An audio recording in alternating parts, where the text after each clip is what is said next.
Praise the Lord. Hallelujah, hallelujah. ప్రతి ఒక్కరు కూడా రెండు చేతులు ఎత్తి చదువుకుందాం. Praise the Lord. Hallelujah, hallelujah. దేవుడు తన యొక్క మహాకృపలో మనందరినీ కూడా దీవించును గాక. ఆమేన్.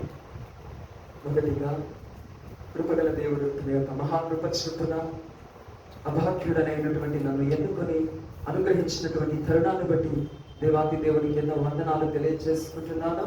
మండల కాల సమయంలో ప్రత్యేకముగా నాకు అనుగ్రహించినటువంటి అవకాశాన్ని బట్టి సంఘ కాపరి గారికి కూడా హృదయపూర్వకమైన వందనాలు తెలియజేసుకుంటూ ఉన్నాను. వర్తమానము ప్రారంభించే ముందు ఒక చిన్న మాట చెప్పి ప్రారంభం చేసుకోవాలనుకుంటూ ఉన్నాను. దేవుని మహాకృపను బట్టి, దేవుని మహాదయను బట్టి ఈ యొక్క మండల కాల సమయం ప్రారంభమైన తర్వాత నుండి దేవునిలో ఇంతకు ముందు గడిపిన దానికంటే ఎక్కువగా గడపడానికి దేవాది దేవుడు ఎంతగానో మహాకృప చూపించి ఉన్నారు. అందులో భాగంగానే దేవుని ప్రేమిస్తున్నటువంటి బిడ్డగా ఆయన యొక్క సన్నిధిలో, ఆయన యొక్క పరిచర్యలో ఆయన నిశ్చయముగా వాడుకునేవాడు. ఎందుకంటే ఏ విలువ లేని జీవితాలను వాడుకున్నటకే విలువ కలిగిన దేవుడు ఈ లోకానికి వచ్చి ఉన్నారు. నాకు తెలుసు నా యొక్క విలువ ఏంటో ఈ లోకంలో. ఏ విలువ లేదు, నన్ను కూడా వాడుకుంటారన్న నేపథ్యంలో దేవుని వాక్యాన్ని ధ్యానిస్తూ ఉండగా ఎన్నో మాటల్ని దేవుడు నాతో పంచుకుంటూ ఉన్నప్పుడు అలా మౌనంగా స్వీకరిస్తూ ఉన్నాను. దైవజనులు అవకాశం ఇస్తే ఎప్పుడైనా పంచుకోవాలన్న నేపథ్యంలో కొన్ని ప్రిపేర్ అయి ఉన్నాను. దాని నేపథ్యంలోనే ఈరోజు వాక్యం పంచుకోవాలి అని చెప్పి ఉన్నారు. అది నేను లేట్గా చూసుకున్నాను. అయినప్పటికీ నేను ప్రిపేర్ అయిన దాంట్లో చెప్తానులే అని ఆశపడ్డాను. కానీ ఎందుకో నేను సన్నిధికి రావాలని ఆశపడినప్పుడు రావడానికి ప్రిపేర్ అవుతూ ఉన్నాను. స్నానం చేయడానికి వెళ్ళినప్పుడు దేవుడు ఒక ప్రేరేపణ కలగజేశారు. కానీ నేను ప్రిపేర్ అయింది ఏంటంటే మండల కాల సమయం కదా, అందరూ ఎంతో కష్టపడి ప్రయాసపడి ఉపవాసాలు ఉంటారు. చాలా మంది ఈ ఇయర్లో, ఈ స్పాన్ ఆఫ్ లాస్ట్ ఇయర్లో చాలా మంది, ఎంతో మంది నన్ను అడిగారు ఉపవాసం ఎలా ఉండాలి, ఉపవాసం అంటే ఏంటి అని అడిగితే ఎప్పుడైనా అవకాశం వస్తే దాని గురించి క్లుప్తంగా కాకుండా లోతుగా తెలుసుకుందాం అన్న నేపథ్యమే నేను దేవుని సన్నిధిలో దాని గురించి ధ్యానిస్తూ ఉండగా దేవుడు ఎన్నో మాటలు పంచుకొని ఉన్నారు. అదే చెప్దాం అనుకున్నాను. కానీ దేవుడు ఎందుకో మరలా నా యొక్క మనస్సును మార్చి ఆయన సిలువలో దాగి ఉన్నటువంటి కొన్ని రహస్యాల గురించి నాకు దేవుడు ఒక వాక్యాన్ని మదిలో బయలుపరిచారు. దాని నేపథ్యమై వచ్చి రాగానే మళ్ళా వెంటనే కొంచెం సేపు ధ్యానించి ఓకే, దేవుడు ఇచ్చిన అవకాశాన్ని బట్టి దేవుని సన్నిధిలో, ఎందుకంటే నేను ఎవరో ఆయనకి తెలుసు, అందుకే దేవుడు నాతో అది మాట్లాడారు. ఆ మాటను బట్టి దేవుని సన్నిధిలో నేను పంచుకోవాలి అని దేవుని సన్నిధిలో ఎంతగానో ఆశపడి ఉన్నాను. అందులో భాగంగానే వర్తమానంలోకి వెళదాం. మత్తయి సువార్త 10వ అధ్యాయము 34వ వచనం నుండి చదువుకుందాం. మత్తయి సువార్త 10వ అధ్యాయము 34వ వచనం నుంచి. నేను భూమి మీదకి సమాధానమును పంపవచ్చితినని తలంచకుడి. ఖడ్గమునే గాని సమాధానమును పంపుటకు నేను రాలేదు. ఒక మనుష్యునికి వాని తండ్రికి కుమార్తెకును ఆమె తల్లికి కోడలికి ఆమె అత్తకును విరోధము పెట్టవచ్చితిని. ఒక మనుష్యుని ఇంటి వారే అతనికి శత్రువులగుదురు. తండ్రినైనను తల్లినైనను నాకంటే ఎక్కువగా ప్రేమించువాడు నాకు పాత్రుడు కాడు. కుమారునినైనను కుమార్తెనైనను నాకంటే ఎక్కువగా ప్రేమించువాడు నాకు పాత్రుడు కాడు. తన సిలువను ఎత్తుకొని నన్ను వెంబడింపని వాడు నాకు పాత్రుడు కాడు. తన ప్రాణమును దక్కించుకొని వాడు దాన్ని పోగొట్టుకొనును గాని నా నిమిత్తము తన ప్రాణమును పోగొట్టుకుని వాడు దాన్ని దక్కించుకొను. ప్రార్థన. మహాపరిశుద్ధుడా, మిక్కిలి ప్రేమ గల దేవుడా, సర్వకృపానిధి భగ మా పరమ తండ్రి, నీ పరిశుద్ధ బంగారు పాదముల చెంతకు వచ్చినామయ్యా. నీవు మాట్లాడే దేవుడవని నమ్మకముతో విశ్వాసముతో నీ సన్నిధిలో నీ యొక్క మాటల్ని ధ్యానిస్తూ ఉండగా, పరిశుద్ధాత్మ దేవుడా, నా నోటి మాటను నెలకి కొట్టివేయమని నీ పరిశుద్ధాత్మను నా నోట ఉంచి, దేవా నీవే మాతో మాట్లాడి మా బ్రతుకులను ఉద్ధరించినట్లుగా నీ శక్తి కలిగిన వాక్య ఖడ్గమును మాపై కృమ్మరింప చేయమని, మాలో ఉన్నటువంటి పాపపు మచ్చలు డాగులు యావత్తు కోయబడినట్లుగా నాయన నీ వాక్య సందేశముతో మమ్మల్ని దర్శించమని, నీ ఉన్నతమైన గొప్ప నామమునకు మహిమకరముగా నడిపించుకునమని వేడుకుంటూ యేసు నామములో ప్రార్థిస్తూ ప్రారంభం చేసుకుంటున్నాము తండ్రి. ఆమేన్.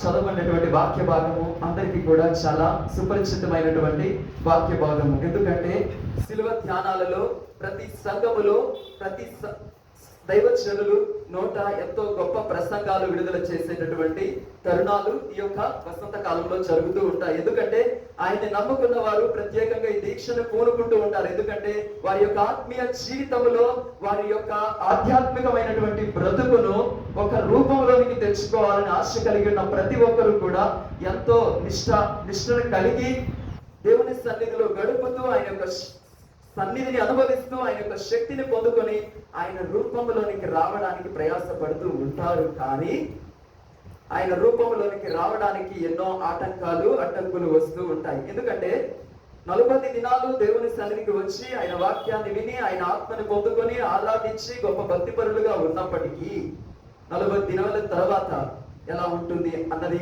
ఆలోచిస్తే 40 దినాలు బాగానే ఉంటుంది. స్కూల్కి వెళ్ళినంత వరకు పిల్లోళ్ళు ఎలా ఉంటారు? కుదురుగానే ఉంటారు. స్కూల్కి వెళ్ళకపోతే ఎవరు ఇష్టం వచ్చినట్టు వాళ్ళు ఉంటారు. అంటే ఈ 40 దినాలు కూడా ఆయన యొక్క బడిలోనికి వచ్చిన వారు ఆయన పాఠాలని నేర్చుకుంటారు. దైవజనులు తిడతారనో లేకపోతే గద్దిస్తారనో దేని నేపథ్యంలో ఆలోచన చేసేనా భయంతోనో భక్తితోనో ఏదో ఒక విధంగా దేవుని సన్నిధికి వస్తారు. ఆయన యొక్క ఆరాధన క్రమాన్ని పాటిస్తారు. ఆయన శిలువలో దాగి ఉన్నటువంటి వాటిని తెలిసి కూడా ఓపికతోనే వింటారు.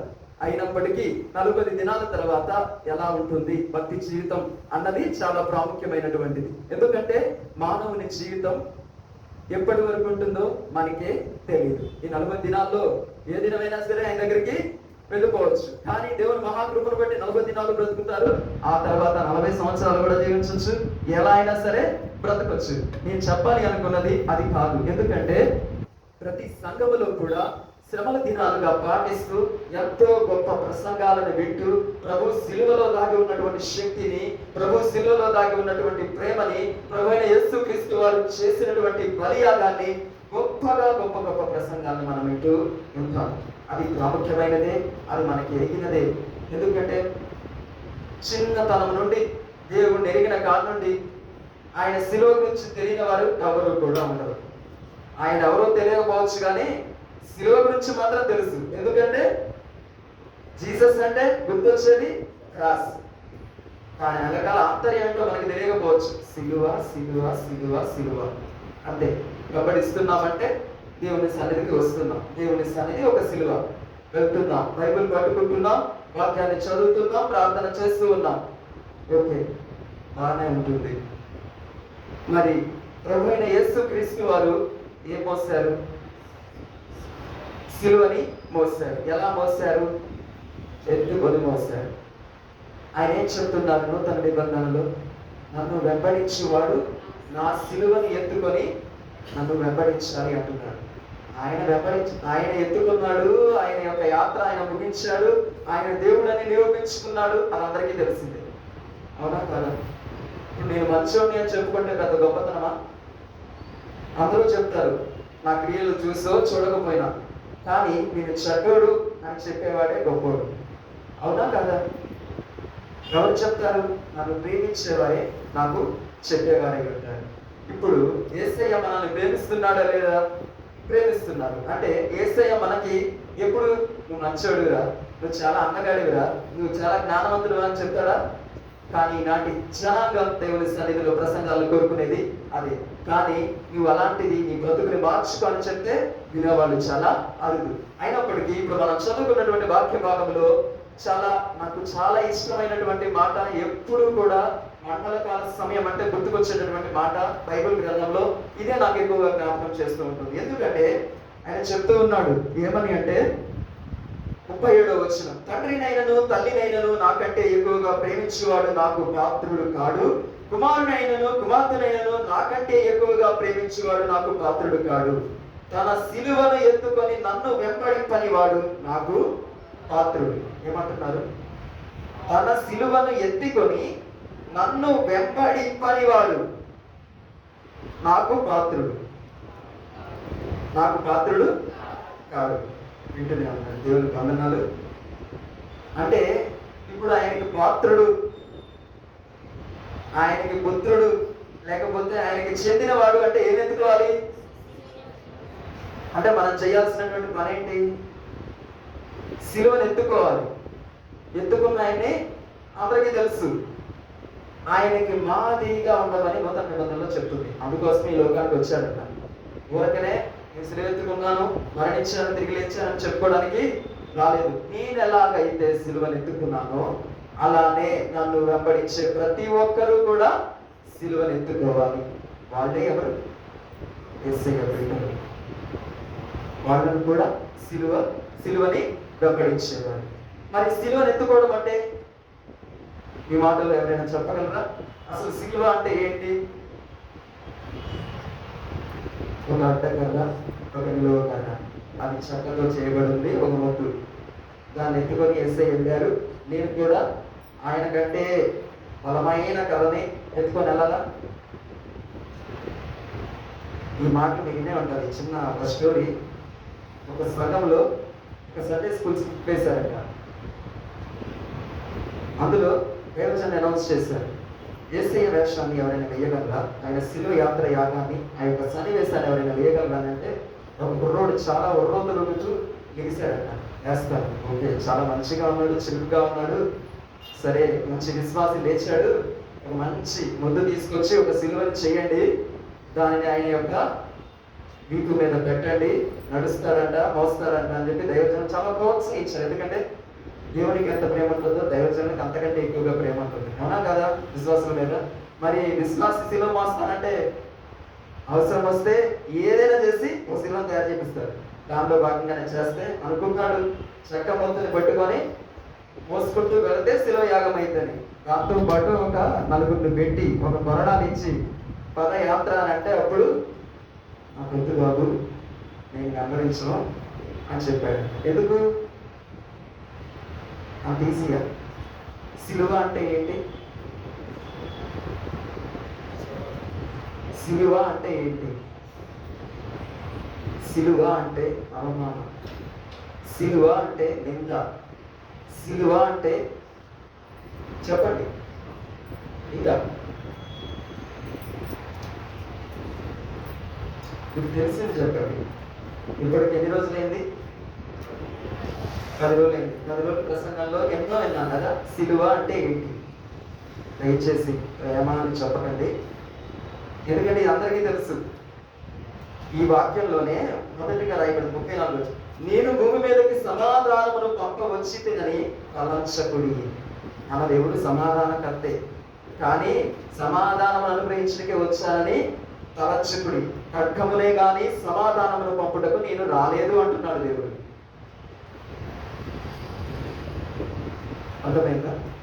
అంటే అసలు సిలువ అంటే ఏంటి అంటే ప్రభువైన యేసుక్రీస్తు వారు పడిన అవమానాలు, పడిన నిందలు, పడిన అగచాట్లు, పడిన చెప్పండి సూటిపోటి మాటలు, ఎన్నో దెబ్బలు, ఎన్నో హృదయాన్ని బాధించే పరిస్థితులు, ఎంతో మంది ఏలెత్తి చూపెట్టే తరుణాలు ఆయన ఎదుర్కొని ఉండి ఉన్నారు కదా. ఇప్పుడు సిలువని క్రీస్తు ప్రభు వారు ఎత్తుకున్నారు, బాగానే ఉంది. ఆయన వాక్యం ఏం చెప్తుంది? ఆయన వెంబడించేవారు సిలువను ఎత్తుకోవాలి అని. మరి మనము సిలువ ఎత్తుకోవాలి అంటే మనం ఏం చేయాలి? ఆయన వల్ల ఉండమన్నారు కదా యేసయ్య. అంటే ఏం చేయాలి? మనము కూడా అవమానించబడాలి, మనము కూడా నిందించబడాలి, మనము కూడా దూషింపబడాలి, మనము కూడా వార్త వేయబడాలి కదా. ఇవన్నీ చేసినప్పుడే మనము సిలువని ధరించుకున్నట్లు, సిలువని వెంబడిస్తున్నట్లు, యేసుని వెంబడిస్తున్నట్లు. లేని ఎడల మనం ఇంకా సిలువని ధరించుకోలేదు అని, సిలువని ఎత్తుకొని నడవడం లేదని, ప్రతి ఆదివారం పరిశుద్ధ గ్రంథం పట్టుకొని దేవుని సన్నిధికి రావడం సిలువని ఎత్తుకోవడం కాదు. ఆరాధనలో గంటల తరబడి గడపడం సిలువని ఎత్తుకోవడం కాదు. ఇంకా గొప్ప గొప్పగా ప్రసంగాలు ఇవ్వడం సిలువని ఎత్తుకోవడం కాదు. యేసయ్య ఏ రీతిగా ఈ లోకంలో శ్రమలను అనుభవించారు, నిందలను అనుభవించారు, అవమానాలను అనుభవించారు, అలాగా అటువంటి అనుభవాలు అంటే కొని తెచ్చుకొని అవమానం పొందడం, తప్పు చేసి అవమానపడ గురించి నేను చెప్పడం లేదండి. క్రీస్తు కొరకు అవమానపరచబడాలి, క్రీస్తు కొరకు నిందించబడాలి, క్రీస్తు కొరకు దూషించబడాలి. అంతేగాని కావాలని గెలవ పనిచేసి ఎవరైనా మనల్ని తిట్టి నేను అవమానం పొందానని కారణంగా తీసుకుంటే సిలువని వెంబడించినట్లు కాదు. ఎలా? సిలువ అంటే ఏమిటి? మత్తయి సువార్త 20వ అధ్యాయం 19వ వచనం.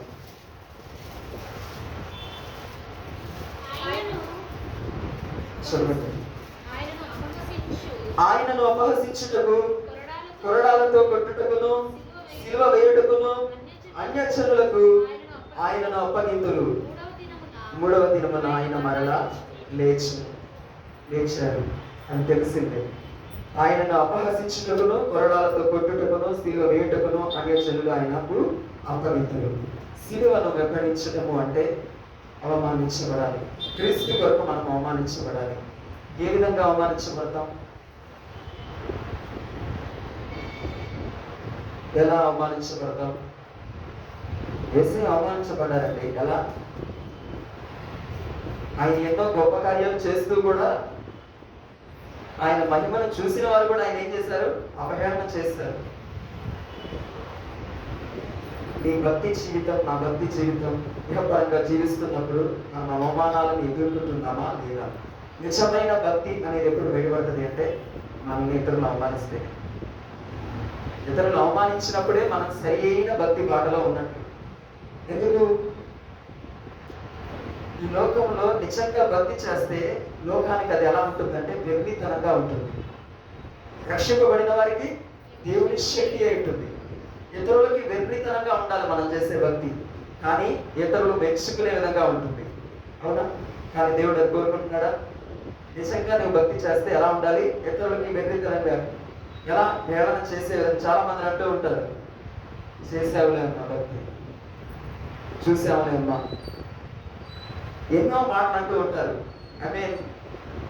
చాలా అవమానాలు ఎదురవుతూ ఉంటాయి. దేవుని సన్నిధికి వెళ్ళాలి అంటే అవమానాలు ఎదురవుతూ ఉంటాయి. దేవుని పరిచర్య చేయాలి అంటే అవమానాలు ఎదురవుతూ ఉంటాయి. బహుశా చాలా మంది జీవితాల్లో ఈ అనుభవాలు ఉంటుంటాయి. ఎందుకంటే అందరూ కూడా తప్పిపోయిన స్థితిలో ఉండి, అన్య జనాంగంలో ఉండి దేవుని ఎరిగిన వారు కాబట్టి వారందరి జీవితాల్లో ఈ అనుభవం ఖచ్చితంగా ఉంటుంది. దేవుని సన్నిధికి రావాలంటే అవమానాలు ఎదుర్కొంటూ ఉంటాము. అవునా? నిందింపబడుతూ ఉంటామా లేదా?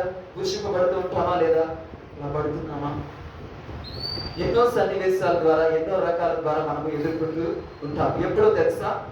నీవు నీ ఇంటిలో నిజంగా భక్తి చేస్తూ దేవుని సన్నిధికి వెళితే నిజంగా అవమానాలు ఎదుర్కొంటావు. ఎవరి ద్వారా? నీ తల్లిదండ్రుల ద్వారానే. అలా కాకుండా ఉడతో భక్తిగా బైబిల్ తీసుకుని వెళ్ళాం అనుకో, నీ తల్లిదండ్రులు కూడా నేనేమనుకో అంటారు. ఎలా ఉంటుంది?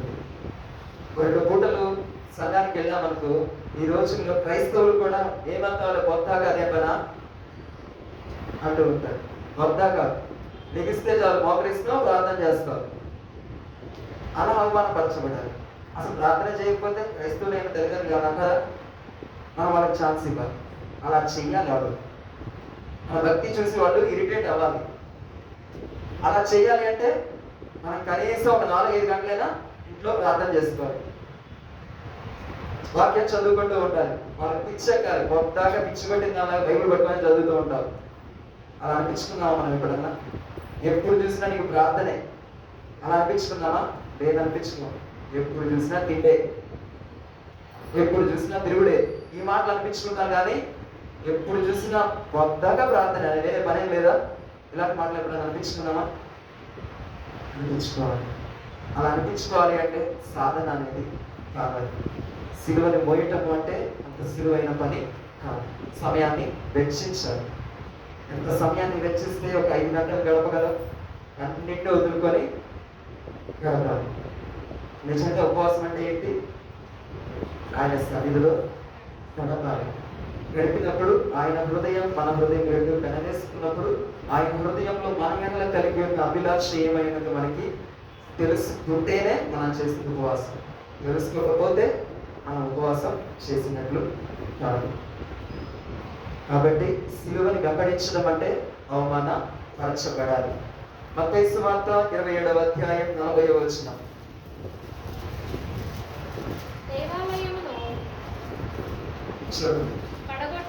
కడగొట్టి 3 దినములలో కట్టువాడ నిన్ను నీవే రక్షించుకొనుము.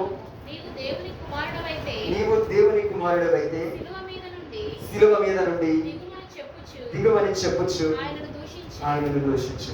నేను ఆ సన్నివేశాన్ని చెప్పడం లేదు. నేను దేవుని కుమారుడవైతే దిగు అని ఏం చేశారంట? దూషించారు. నువ్వు దూషించబడుతున్నావా? ఏ విషయంలోనైనా ప్రభువుని వెంబడించే క్రమంలో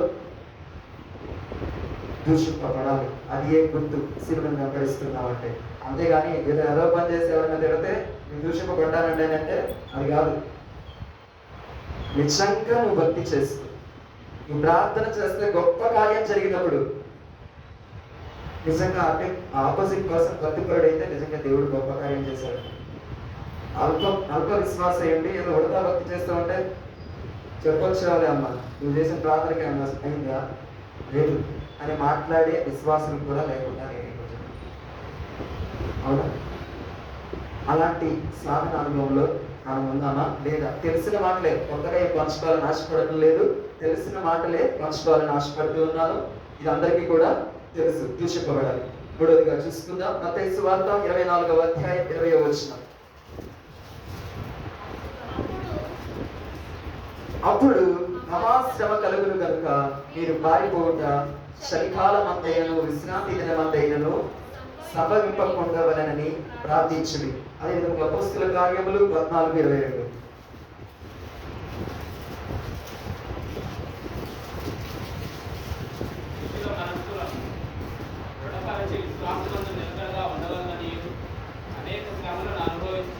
మనము దేవుని రాజ్యములో ప్రవేశింపవలెనని వారికి హెచ్చరించండి. ఎఫెసీయులకు రాసిన పత్రిక 3వ అధ్యాయం 13వ వచనం.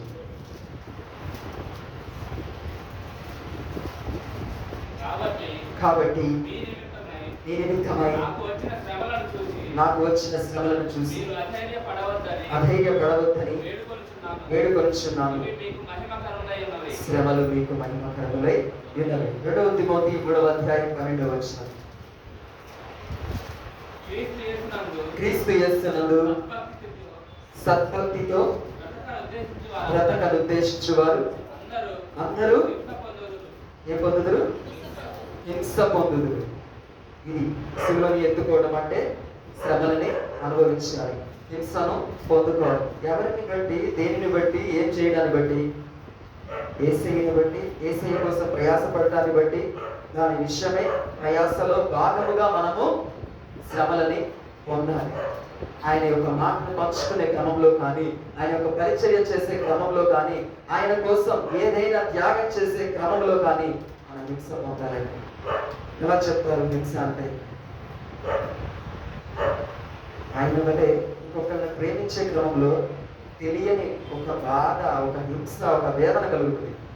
మనకి ఇష్టం లేని వాళ్ళతో మాట్లాడినప్పుడు మన హృదయం అంగీకరించదు. ఎవరైనా క్షమించే తరుణంలో కఠినమైపోతుంది, క్షమించడానికి రాదు. ఆ సమయంలో ఎలా ఉంటామో తెలుసా? మనకే తెలుసు మన హృదయం ఎలా ఉంటుందో. ఒకవేళ దేవుని బిడ్డగా యేసును బట్టి ఎవరైనా క్షమించాలి అంటే, యేసును బట్టి ఎవరైనా క్షమించాలి అంటే ఇక్కడ చాలా ప్రిపేర్ అయితేనే క్షమించగలం, లేకపోతే అవలేదు. మాట అనగలం, యేసును బట్టి నేను క్షమిస్తున్నాను. ఇక్కడ సంధించబడాలి హృదయం అనేది. అంటే చాలా బాధతో, చాలా విచారంతో, చాలా శ్రమను అనుభవిస్తే గాని ఆయన వలె ఇతరులను ప్రేమించలేము, ఆయన వలె ఇతరులను క్షమించలేము, ఆయన వలె ఈ లోకములో గొప్ప కార్యాలని చెయ్యలేము, చూడలేము కూడా. ఏదైనా సరే హింస పొందేవారిగా ఉండాలి, ఆయన కోసం శ్రమను అనుభవించేవారిగా ఉండాలి. అలా అయిన వారు వారి జీవితాల్లో ఏమై ఉన్నాయి? శ్రమలు అనేవి మహిమకరములై ఉన్నాయి. లేకపోతే ఏమై ఉన్నాయి?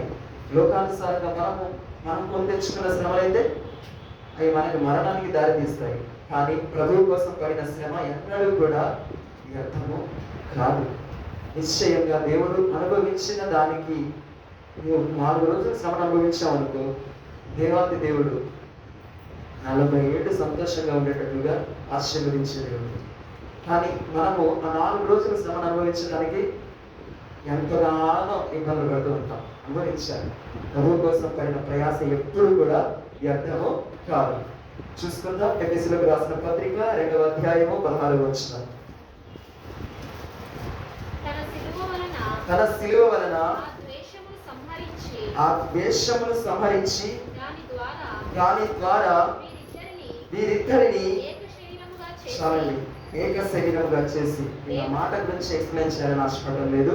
తన సిలువ వలన ఆ ద్వేషమును సంహరించి. యేసు వలన సిలువ అంటే, సిలువను వెంబడించడం అంటే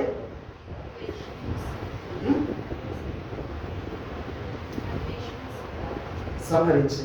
ఎలా చెప్పొచ్చు? ఈ రోజుల్లో సంఘాలలో విభజన. నువ్వు ఆ కులం అంటే నీ కులం, ద్వేషం. నువ్వు ఆ మతం అంటే నేను ఈ మతం, ద్వేషం. నీకు అంత ప్యాకేజ్ అంటే నాకు ఇంత ప్యాకేజ్, ద్వేషం.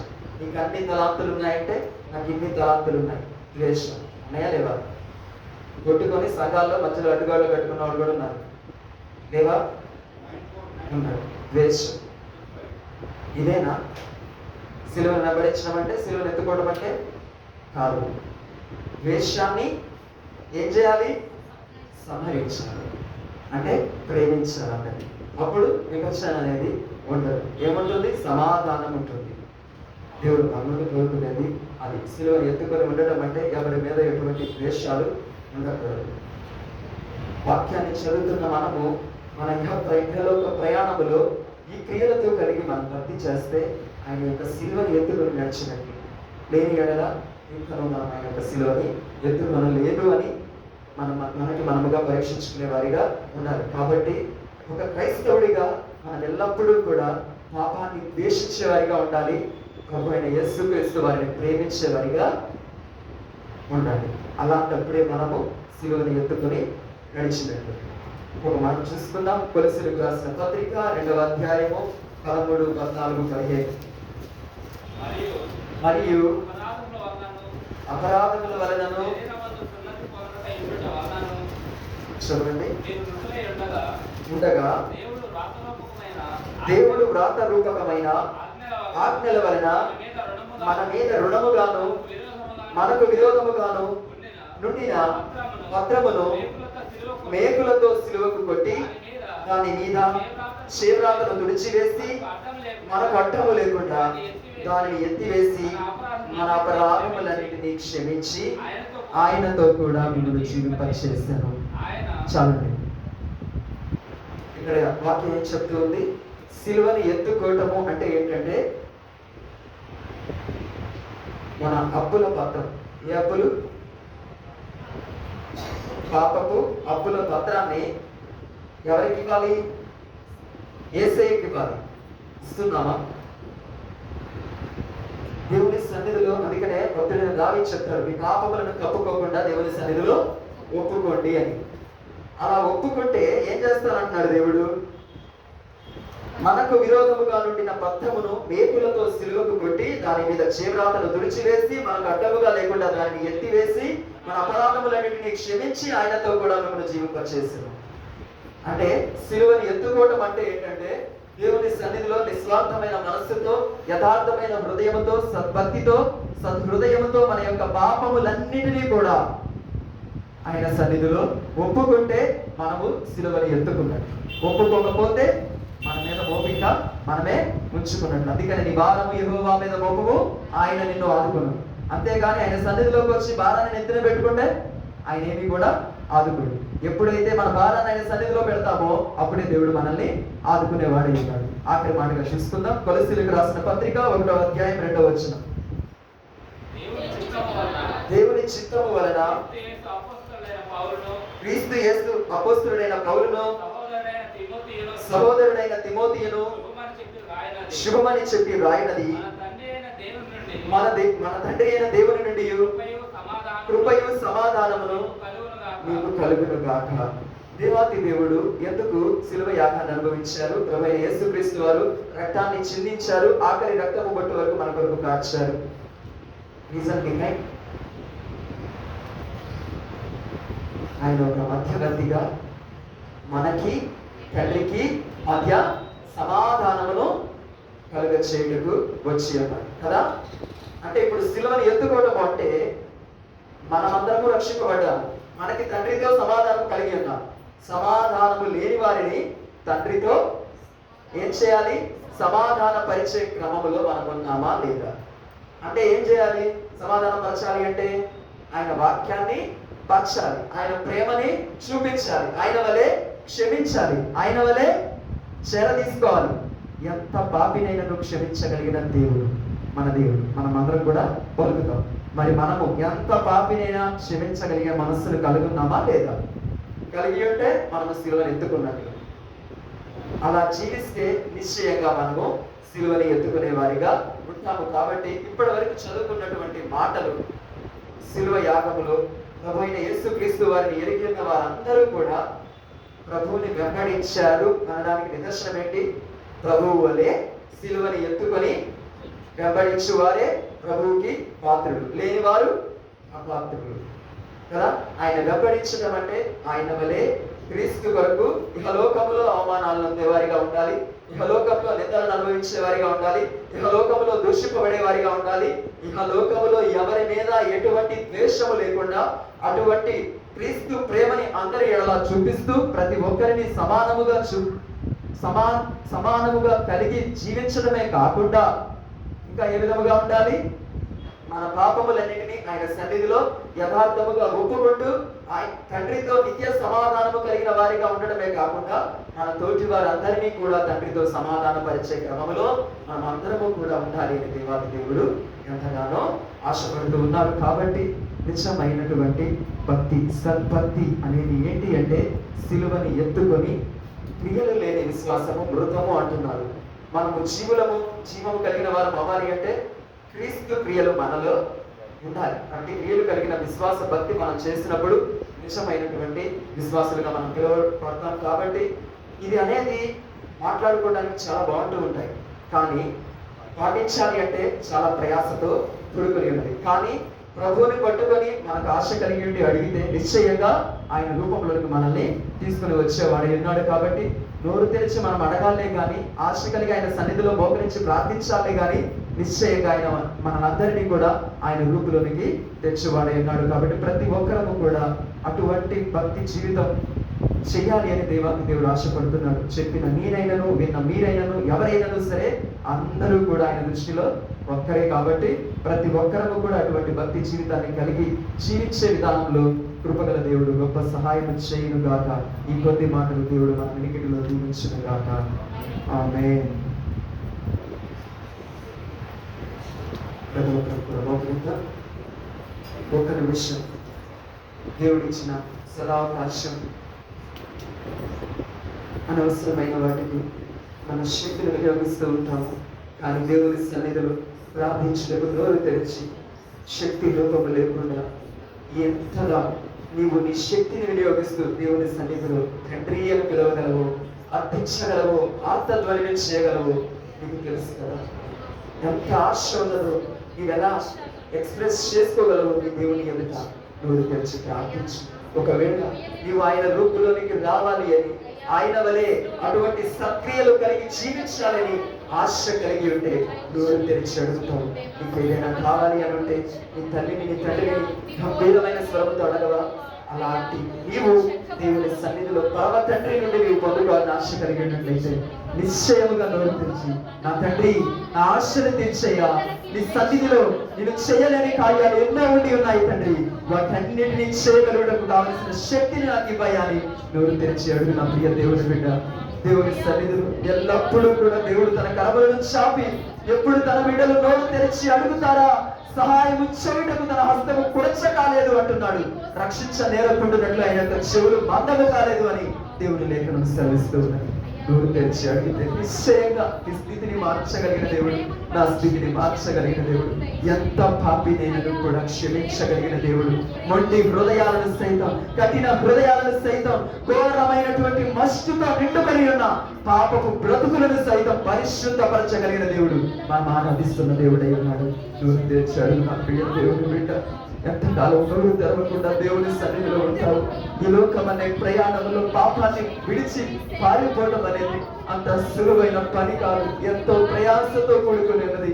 ఎన్నో దినాలు ఆయన సన్నిధిలో మన మోకాళ్ళు నలగబెట్టుకుంటే గాని మన ముఖములో వెలుగనేది రాదు. నా ప్రియ దేవుని బిడ్డ, దేవుని సన్నిధిలో ఉన్న నీవు దేవుని ఇచ్చిన సమయాన్ని సద్వినియోగం చేసుకుని ఎంతగా ప్రయాసపడగలవు, ఎంతగా ప్రయాసపడి ఆయన రూపంలోనికి రాగలవు.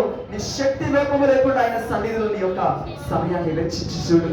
నిశ్చయంగా గొప్ప బహుమానాన్ని నీకు అనుగ్రహించే దేవుడు మనం ఆరాధిస్తున్న దేవుడు. కాబట్టి ఒక్క నిమిషం సంపూర్ణమైన సమర్పణతో ఏ రీతిగా నీవు ఆరాధిస్తున్న దేవుడిని నా బ్రతుకు మార్చమని అడగగలవు ఆ రీతిగా అడిగితే నిశ్చయంగా నీ కోరిక యావత్తుని సిద్ధింపచేయగలిగిన వాడు మనం ఆరాధిస్తున్న దేవుడై ఉన్నాడు. మహాపరిశుద్ధుడు, మిక్కిలి ప్రేమ కలిగిన దేవుడు, మా అక్కరలన్నిటినీ తీర్చువాడా, అడగక మునిపే మా అక్కరలన్నిటినీ ఎరిగి ఉన్నవాడా, నీకే స్తోత్రములు నాయన. యేసయ్యా తండ్రి, నీకే వందనాలు నాయన. వ్యాపారమైన లోకంలో మేము జీవిస్తూ ఉండగా లోక మర్యాద చొప్పున మేము నడవకుండా, లోకానుసారమైన ప్రవర్తన కలిగి బ్రతకకుండా, నీ ప్రియ బిడ్డలుగా, నీ దృష్టికి అంగీకార యోగ్యమైన పాత్రలుగా, నీకు పాత్రులుగా, నిన్ను వెంబడించే వారిగా, నీ కొరకు బ్రతికే వారిగా, నీలో నీ కొరకు ప్రయాసపడే వారిగా మా బ్రతుకులను మార్చమని వేడుకుంటున్నాం. బలహీనులము తండ్రి, బుద్ధిహీనులమయ్యా, చేతగాని వారము తండ్రి, అపాత్రులకు ప్రభువా, అమాత్యులము తండ్రి, దరిద్రులము దేవా, నీ కృపతో మమ్మల్ని కనికరించయ్యా. రిక్త హస్తాలతో నీ సన్నిధిలో మోకరించి అడుగుతున్నామయ్యా.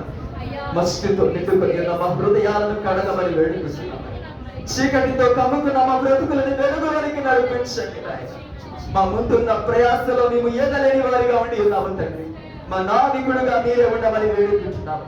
మా సహాయకుడిగా మీరే ఉండమని వేడుకుంటున్నాము దేవా. మా సహకారిగా మీరే ఉండమని వేడుకుంటున్నాము అయ్యా. దేవా, మా భక్తి జీవితంలో దుర్వాసన అనేది లేకుండా క్రీస్తు సువాసన పరిమళించినట్లుగా శక్తితో కూడిన భక్తిని దయచేయండి. పైనుండి దిగి వచ్చే దైవికమైన శక్తితో మమ్మల్ని నింపండి నాయన. అజ్ఞానుల వలె ఈ లోకంలో జీవించకుండా జ్ఞానము కలిగి బుద్ధి కలిగిన వారిగా, దయగలిగిన దేవుడవైన నీకు మహిమ తీసుకొచ్చే వారిగా ఉండటకు నీ సహాయమును దయచేయమని వేడుకుంటున్నామయ్యా. తండ్రి, నీకే వందనాలు, నీకే స్తుతులు, నీకే స్తోత్రములు నాయన. ఆశ కలిగి నీ సన్నిధికి వచ్చిన ప్రతి ఆత్మను కూడా నీలో తెప్పరిలో చేస్తున్నందుకు నీకు వందనాలు. వారి ముఖములు నీలో వెలిగించబడినట్లు వారి మోకాలను నీ సన్నిధిలో నలగగొట్టుచున్నందుకు నీకు వందనాలు నాయన. యేసయ్యా, నీకే వందనాలు. ప్రతి బిడ్డ హృదయము నీ సన్నిధిలో నైనా పగలగొట్టబడినట్లుగా, ప్రతి మోకాలు నీ సన్నిధిలో నలగగొట్టబడినట్లుగా, ప్రతి ముఖము నీ సన్నిధిలో నాయనా దేవా వెలిగించబడినట్టు ప్రభు కన్నీళ్లు కార్చగలిగే స్థితిలో ఉండినట్లుగా కృపనిపచేయమని వేడుకుంటున్నాను తండ్రి. ఇంతకాలం నీ కృపను బట్టి, నీ దయను బట్టి దేవా ఆయన యొక్క ఆరాధన క్రమాలను జరిగిస్తూ ఉన్నారు. నీకే వందనాలు. ఇక ముందు ప్రయాణంలో కూడా గొప్ప దేవునిగా మీరు మా ముందు నడిపింపచేయమని, వచ్చే ప్రతి బిడ్డకు ఆశీర్వాదకరముగా, దీవెనకరముగా దేవా నామకాంతమైన భక్తి సాధన చేసే వారిగా కాకుండా దైవ చిత్తానుసారమైన వారు మనస్సుతో కూడిన భక్తి సాధన మేము చేసేవారిగా ఉండటకు మీ సహాయం అనుగ్రహించమని, మీ ఉన్నతమైన గొప్ప నామానికి మేము తెచ్చుకోమని వేడుకుంటూ దేవా దైవచనులకు కూడా మంచి ఆరోగ్యాన్ని, శక్తిని, బలమును అనుగ్రహించండి. దైవచంద్రాలకి కూడా నీ మహోన్నతమైన కృపను తోడుగా ఉంచి నడిపించండి. సంఘములకు, సంఘ కాపరి గారికి, సంఘ బిడ్డలకు, సంఘ పెద్దలకు మీ సంరక్షణ, మీ కాపుదల, కృపా కనికరం ఇప్పుడు ఎల్లప్పుడూ సదాకాలమునైనా మీరు అనుగ్రహిస్తున్నందుకే వందనాలు తెలియజేసుకుంటూ సర్వశక్తి కలిగినటువంటి నజరేయుడైన యేసుక్రీస్తు వారి నామములో ప్రార్థించి అతి వినియముగా అడిగి వేడుకొని పొందుకునే నామ తండ్రి. ఆమేన్. యేసు రక్తమే ఇచ్చు, శిలువ రక్తమే ఇచ్చు. ప్రభు యేసు నామములకు సంపూర్ణత విజయము కలుగును గాక. అపవాది క్రియలకు సమస్త నాశనము కలుగును గాక. యేసు నామములకే సంపూర్ణ మహిమ కలుగును గాక. ఆమేన్.